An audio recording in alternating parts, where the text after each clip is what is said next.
I thank the gentleman from New York. The whole essence of what we're debating today is if a large corporation engages in risky behavior or makes unwise business decisions, and as a result of that becomes, as the bill says, troubled or insolvent, who bails it out? Or will it be bailed out? Now, there are indications in this legislation that the taxpayers will foot the bill, which we as Republicans are totally opposed to. If you look at the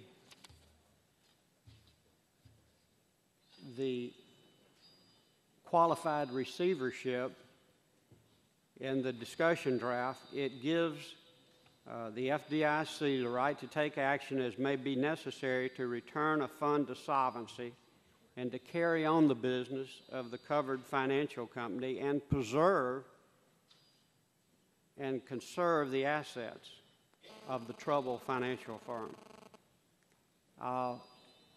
We know what that's meant in the past. That's meant giving taxpayers money.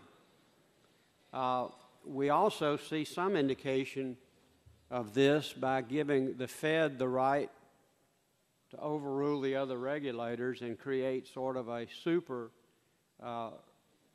systemic regulator. One of the things they're charged with is making sure these firms do not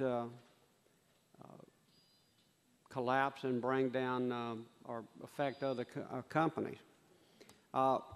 Another alternative, which is clearly endorsed in this bill, is that the people that will pay for the collapse will be the failed firm's competitors. As the American banker said, they've been identified as 120 companies, and depending on the definition of companies, 120 large financial companies will be assessed, and whether it's $100 billion, as some have reported, or $200 billion, and that would pay for their competitors in the event their competitors got in trouble. Now, what is the justification for companies who have managed their risk effectively and companies that didn't run themselves on the ground and companies that didn't take outsized risk? What is the justification for those companies having to pay for their competitors who did not manage their companies well?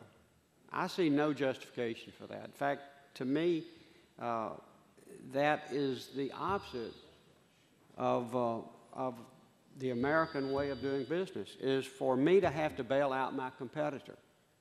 I can't think of anything worse. As the chairman said, there are unresolved issues even today. Secretary Geithner is insisting that this thing not be pre-funded.